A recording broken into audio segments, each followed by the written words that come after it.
Hello and welcome back to another video. My name is Robert from mobileburn, and today I will be giving you a review of the Sony Xperia Z.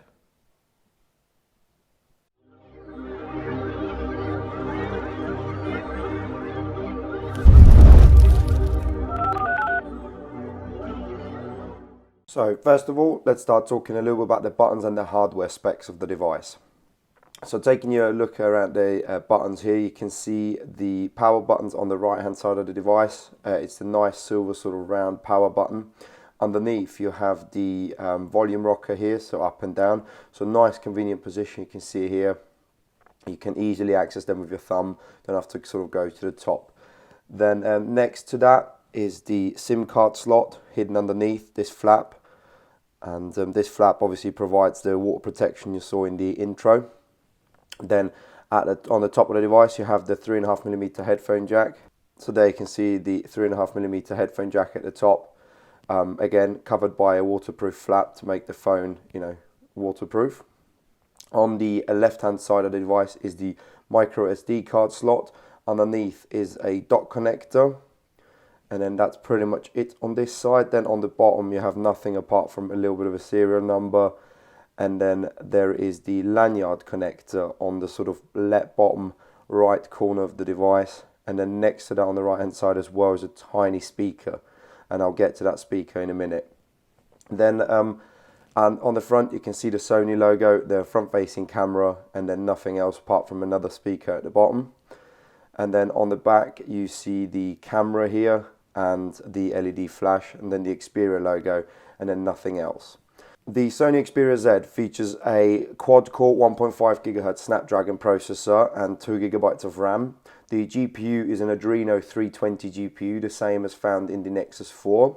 The screen is a 5-inch on a diagonal 1920 by 1080 display TFT with 441 ppi. The camera is a 2.2 megapixel front-facing camera, you can see here, and it features 1080p video shooting. And then on the back you also get a camera which is a 13 megapixel with an LED flash, and that does 1080p video as well as HDR video in 1080p. While we're on the back, underneath this glass here is a 2330 milliamp hour battery, but this is non-removable. And it also, as I said already, has the micro SD card expansion slot here. So sorry, on the left hand side here. And obviously that allows you to expand the storage. I only have the 16 GB version, but it supports up to 64 GB micro SD card slots.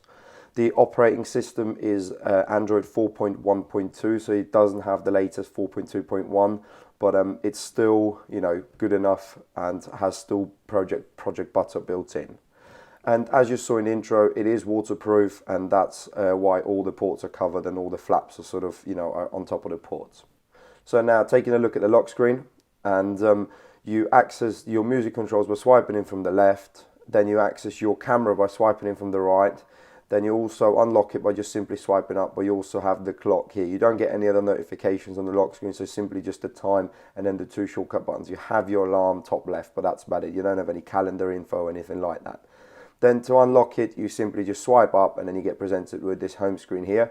And you do have 5 screens, but if you sort of pinch in, you get presented with this UI here where you can actually delete home screens. So for example, if you didn't want 5 home screens, you can actually get rid of, home screens, and that sort of, minimizes clutter rather than having to go between lots and lots of different screens. And you can see here, then you can assign which one you want the home one to be by, if I zoom in here, this button here at the top, there's a sort of a home, and then you also have the X. Then if you wanted more, you swipe over again and you get presented with the plus here. Let's zoom back out. So now the app drawer here, if I open that, you get presented with this app drawer. There's no sort of background to it. It seems to be the same one as you have on your home screen. And you can adjust the sort of app drawer by your own order, alphabetical, most used or recently installed. So it's a nice way that you can change this around. So most used straight away goes to what you've been using the most, which is a handy feature of having, I think, because rather than having to sort of swipe through different, pages where with your apps, you can just have them organized that way. Or if you want it back, you can just go into alphabetical order here. Then you also get a search. So should you have a lot of apps, you just click the search button here and it allows you to search applications. Then you get a menu button as well where you can uninstall, share or customize. And customizing allows you again to, you know, add home screens, and then at the bottom here you can add widgets, apps, wallpapers and themes as well. Speaking of widgets, straight away, you don't really get too many widgets. You get the sort of standard widgets, and then the rest of it is just sort of whatever you download. So there are no sort of special, you know, amazing widgets there. You get the sort of standard social life, friends, and you know, what have you. The tools, sort of the shortcuts here. So let me show you that here. You can see the tools there. Other widgets, you get your Walkman widget, your weather. So nothing really that's too exciting here. Nothing worth really you know, talking about with that respect.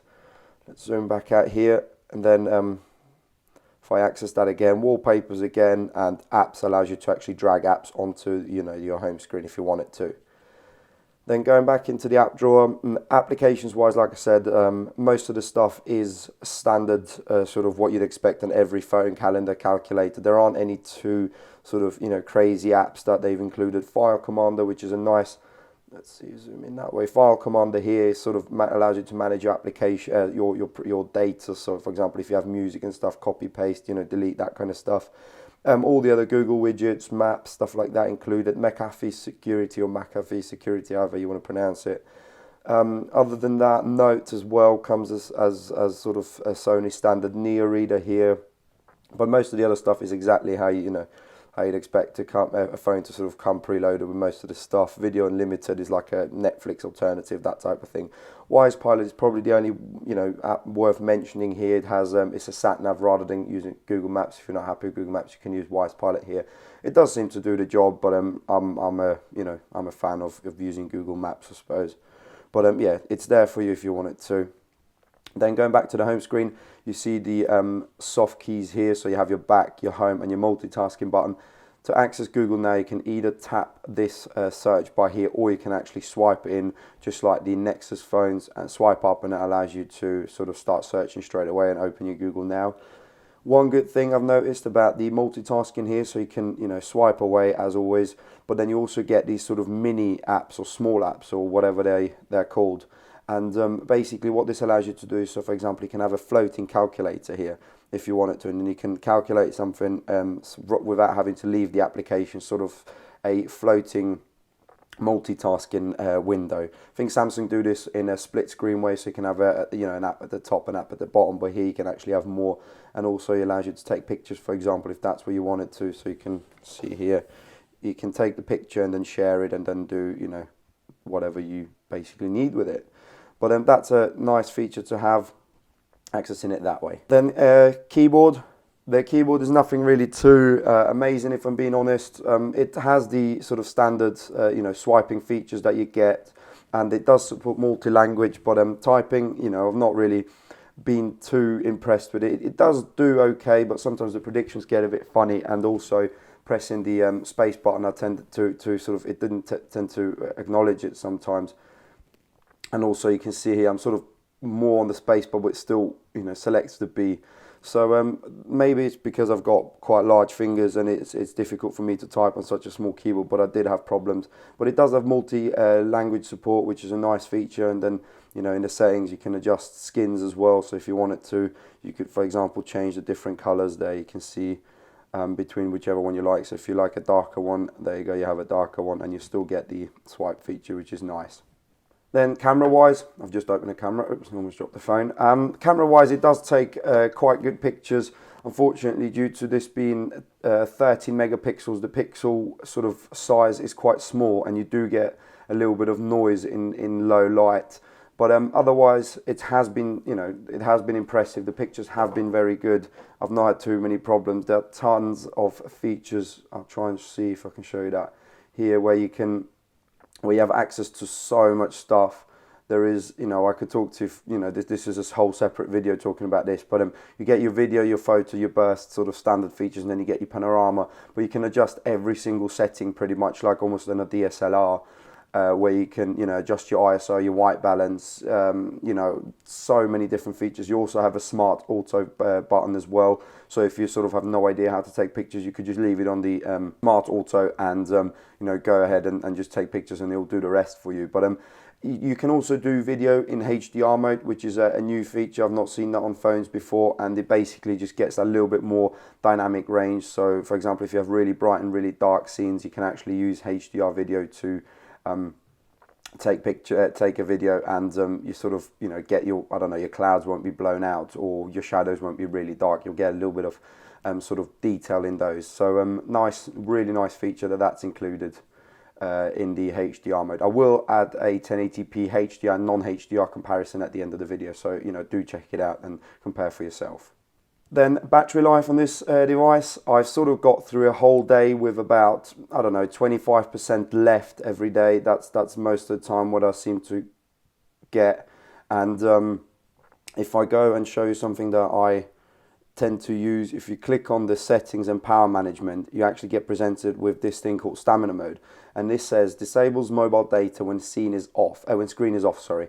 So if you turn the screen off, you actually it disables mobile data, so you won't get any push notifications through, and you know, basically turns off mobile data. So that preserves a huge amount of battery, and maybe that's why I've been getting through the whole day. I did notice occasionally that, you know, say if someone WhatsApped me or someone sent me an email, I wouldn't get it until I turned the screen on. So you don't get, like I said, the push notifications. But you can see the stamina mode's turned on. If I turn it off, you can see the standby time changes from 1 day and 7 hours to 4 hours. And that's because of the data being turned on or off. But I've pretty much got about 2.5 hours of screen on time. So, you know, not really had too many issues with that. My fiance's got the white version of this, and she's about 2.5 hours of screen on time. For a 1080p display and a 2330 milliamp hour battery is actually pretty impressive. Then talking a little bit about the cons of the device, and I did notice that there are more than sort of, you know, you'd expect from a high-end device like this. I mean, first of all, the speaker, it's absolutely crap, so don't expect to get any good music quality out of this. The speaker is absolutely tiny, and it's a really, really, really bad speaker. You don't have any sort of, you know, difference, you know, don't have any bass. It's just, you know, I wouldn't even bother using it. I'll just plug in a pair of headphones at the top and just use those. I mean, you'll get by watching YouTube videos, for example, if it's just, you know, spoken words or something. You're going to understand the person, but, you know, if you were to play music from this, don't bother, because it is really bad. Another thing I've noticed that happens is it gets really hot.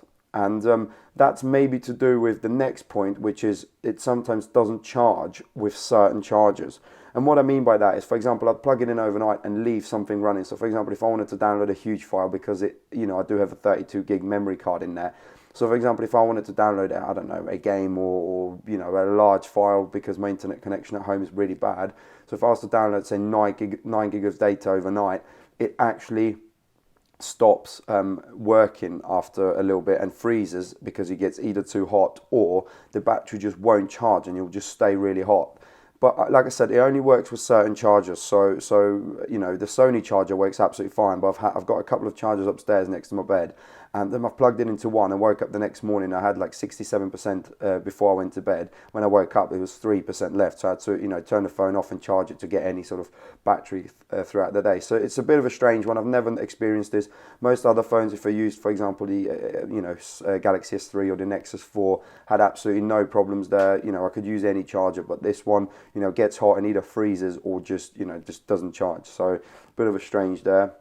Also, another thing, and that's more my fiance picked that up, because the volume is very quiet. And what I mean by that is the handset volume. So if somebody rings you, she did say that as soon as it gets a little bit crowded, say on a tube or on a train or whatever, she can't actually hear the people speaking. And the volume is turned up to max, so I don't know what the problem is with that. I don't know why it sort of doesn't do it, why it doesn't go any louder, but I did notice that I used the Galaxy S3 and the volume was much louder, and she actually considers going back to the Galaxy S3 because the volume is just not loud enough. So a bit of a disappointment in terms of that. I've noticed the same thing, maybe not to that extreme, but then I'm maybe not as often in crowded areas, and you know, the speaker volume seems to be fine to me, but she is in crowded areas, you know, a lot, and you know, she has noticed that the speakers are very quiet. Next thing, the screen on the device, and I noticed that the screen is not very good. The color reproduction is not very sort of saturated, if that makes sense. I mean, I try and, you know, I've compared this to my Nexus 4, my brother's Nexus 4, and the screen just wasn't, you know, very, you know, rich in color. It might be difficult to see. I sort of have a wallpaper open here, and if I zoom in, but the purples, if I compare the same picture on a Nexus 4 or another Galaxy S3, for example, AMOLED IPS display, the colours would be much more vibrant and vivid. I've not noticed this here. I mean, I've not really seen the difference until I've actually gone back to the Nexus 4 and I gave it to my brother, and he said to me, "Wow, your phone doesn't really seem that bright." So this is a bit of a downside if if you're used to AMOLED screens, for example, or really good IPS panels. I mean, you can see here the viewing angles are start to disappear, and I know this is a glossy sort of screen, but you can see a slight tilt. I mean, this is pretty much frontal. And then as soon as I start tilting it slightly, you can see it goes a little bit, and then you can almost not see it. So, a bit of a shame on this screen. Even with Mobile Bravia engine turned on, I don't even dare to turn the Mobile Bravia engine off, because, I think the screen is going to be even worse. Just build quality wise, it's an all glass screen and all glass back. So you can see the phone's pretty much all glass apart from the side, which seems to be a bit of a plastic. So it's good, but I do have a case for it, and it's nice to hold. It does seem a bit slippery, so you don't sort of get the sort of nice grip on it. And it seems to have the same sort of build as the Nexus 4 in terms of glass front and back, almost like the iPhone 4S. Sorry, it's always glass front and back. So if you dropped it, I reckon it would scratch and break the glass front and back. Camera also is slightly recessed. I don't know if that's, but only a tiny bit. You have the sort of silver ring around it. That doesn't really give you any protection, but I think it might, just if you dropped it sort of back down, it would actually hopefully survive, and the rest of the screen would crack. But build quality wise, like I said, I would use a protective case for it, because it's not really a phone that you want to sort of leave lying around like this. There are other phones that are more rugged, like the Galaxy line of phones, where it's all plastic, so you're not really bothered if the back scratches. Well, just get a new one. Whereas with this, you can't actually replace anything. But that really concludes the review of the phone. I hope you've enjoyed this. If you have, please give it a thumbs up. Feel free to subscribe to the channel for more content. Thank you very much for watching, and I hope to see you in my next video.